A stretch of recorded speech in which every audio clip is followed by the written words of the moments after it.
La parole est maintenant à Monsieur Cyril Isaac Sibylle.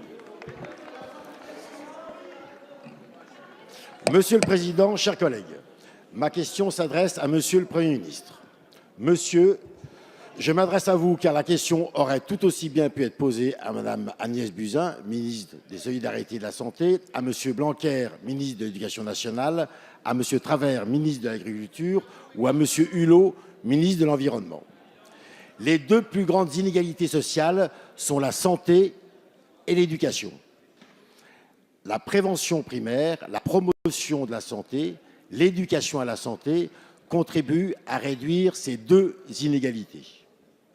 Monsieur le Premier ministre, une bonne prévention s'appuie sur une volonté politique, sur des priorités affichées et sur une solide déclinaison territoriale.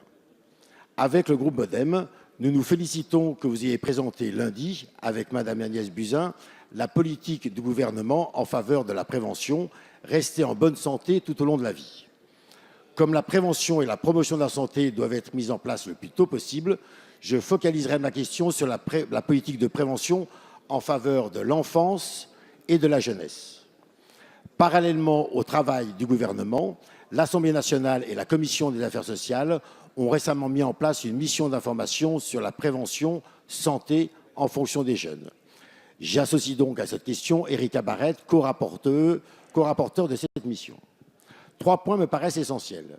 Avoir une politique qui s'appuie sur une expertise scientifique, améliorer ce que les professionnels de la prévention appellent la littératie en santé, c'est-à-dire améliorer la connaissance et la culture de son corps, l'estime de soi, et avoir une approche globale vis-à-vis de l'ensemble des institutions, qu'elles soient médicales, PMI, médecine scolaire, associatives, afin qu'elles travaillent toutes dans le même sens.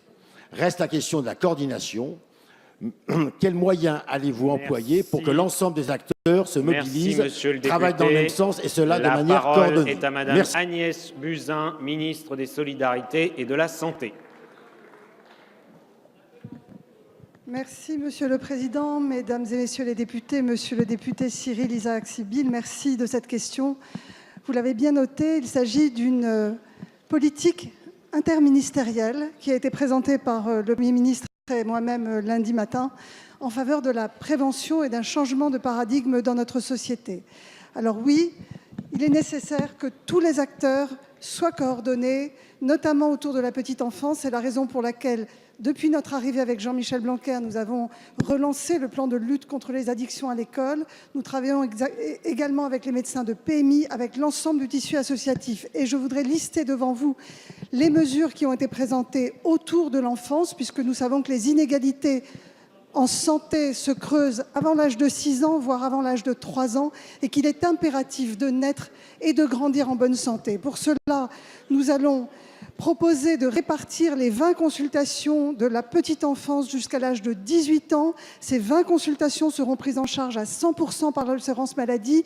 Il y aura notamment une consultation obligatoire à l'âge de 6 ans avant l'entrée en CP, mais également pour les adolescents avec une évaluation des troubles auditifs qui sera faite chez nos adolescents. Nous allons déployer le Nutri-Score dans les cantines et dans tous les lieux de restauration collective pour une meilleure alimentation.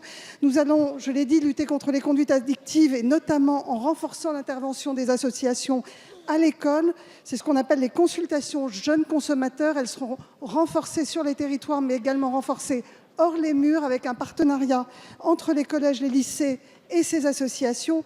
Enfin, nous mettons en place une expérimentation pour un pass préservatif, de façon à accéder à des préservatifs gratuits pour nos jeunes, puisque nous savons que dans plusieurs régions de France, aujourd'hui, il y a un doublement des infections sexuellement transmissibles et une persistance de la contamination par le VIH qui reste stable, qui représente 25% de nos jeunes.